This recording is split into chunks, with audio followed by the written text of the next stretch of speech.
tamu itu akan datang. Ramadan sudah bersiap untuk mengetuk pintu kehidupan kita. Apa yang harus kita persiapkan? Mayoritas yang hadir di sini itu sudah sering ketemu Ramadan. Namun, tahukah kita justru pengalaman kita bertemu Ramadan bertahun-tahun tersebut itu bisa menjadi bumerang. Ada sebuah kaidah yang dijelaskan oleh para ulama kita. Kaidah ini luar biasa. Seringnya berinteraksi itu bisa mematikan sensitivitas. Seringnya berinteraksi itu buat kita nggak sensitif lagi, nggak terharu lagi, biasa-biasa saja. Saya pengalaman kalau nganterin jamaah umroh, khususnya yang baru pertama kali umroh, begitu mereka sampai Masjidil Haram dan lihat Ka'bah pertama kali, itu biasa nangis, mau jenggotnya segede gini, nangis sudah. Ngelihat Ka'bah pertama kali, luar biasa itu. Dan salting biasanya. Dan bingung mau ngapain. Itu manasik di Jakarta udah gak berlaku lagi tuh. Ustaz, kita kemana nih? Kan kita udah bilangin Pak. Lupa.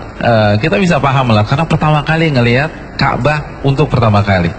Dan kadang-kadang ada yang hari pertama gak mau pulang ke hotel. Mau nginep gitu. Iktikaf. Gak mau pulang. Terus kerjanya apa? Ngeliatin Ka'bah aja. Doa, zikir, sholat sunnah. Itu hari pertama. Hari kedua udah mau diajak pulang ke hotel. Pak, pulang Pak, capek Pak, nanti masuk angin. Oh iya, pulang. Hari ketiga, hari keempat itu mulai berimbang tuh antara hotel dan masjid. Hari ketujuh tawafnya udah di Zamzam Tower kan gitu ya. Udah lupa. Pak, ini 10 menit lagi mau masuk waktu zuhur. Tenang dulu, keponakan saya oleh-olehnya belum kebeli nih kan begitu ya. Sibuk nyari sana, sibuk cari sini. Apa yang membedakan? Kenapa beda antara hari pertama dengan hari ketujuh? Sudah merasa biasa. Makanya kan kalau kita umroh tuh lihat deh, penjaga toko yang di sekitar ring 1 Masjidil Haram, itu kan memang ya azan kan pada tutup semua tuh. Tapi mereka kalau sholat di mana? Masjidil Haram? Enggak, mayoritas enggak, di depan tokonya dia sholat. Padahal Masjidil Haram tuh depan mata mereka. Kalau bahasa kita ngesot juga sampai. Kita bayangkan 25 juta untuk bisa sholat di sana, mereka nggak mau. Kenapa? Karena mereka melihat Masjidil Haram tuh biasa. Seringnya berinteraksi itu bisa membunuh sensitivitas, dan bahayanya kalau itu terjadi dengan Ramadan, karena merasa sudah sering ketemu Ramadan biasa, seperti fenomena tahunan aja. Nah, ini yang bahaya.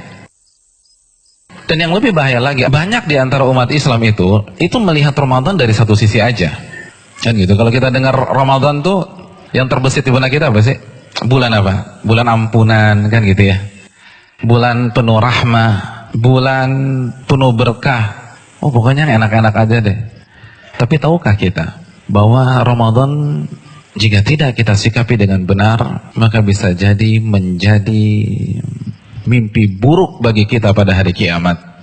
Nabi kita SAW bersabda dalam hadis riwayat Imam Muslim, celaka seseorang. Allahu Akbar. Manusia sebaik Nabi kita SAW, semulia akhlak beliau SAW, itu sampai mengatakan celaka seseorang. Itu kan jarang banget. Jarang. Beliau dizalimi, doa beliau, Allahumma gfir liqaumi fa innahum la ya'lamun. Ya Allah, maafkanlah kesalahan kaumku. Bisa jadi mereka nggak tahu. Itu ketika terluka. Dan coba kita bandingkan dengan hadis ini. Celaka seseorang.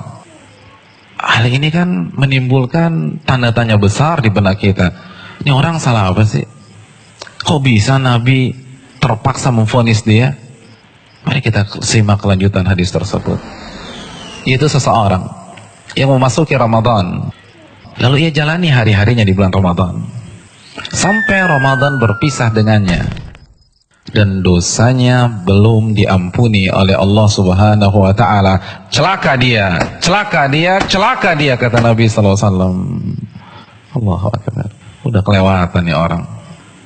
Ramadan, bulan dimana kata Nabi kita SAW, pintu surga dibuka selebar-lebarnya sebagai simbol seluruh akses dan sarana beribadah dimudahkan oleh Allah Subhanahu wa taala.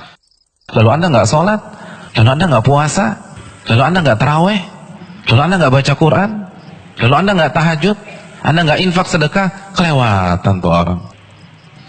Ramadan, di mana pintu neraka ditutup rapat-rapat sebagaimana hadis yang sahih, dan gembung-gembung syaitan dibelenggu oleh Allah Subhanahu wa taala.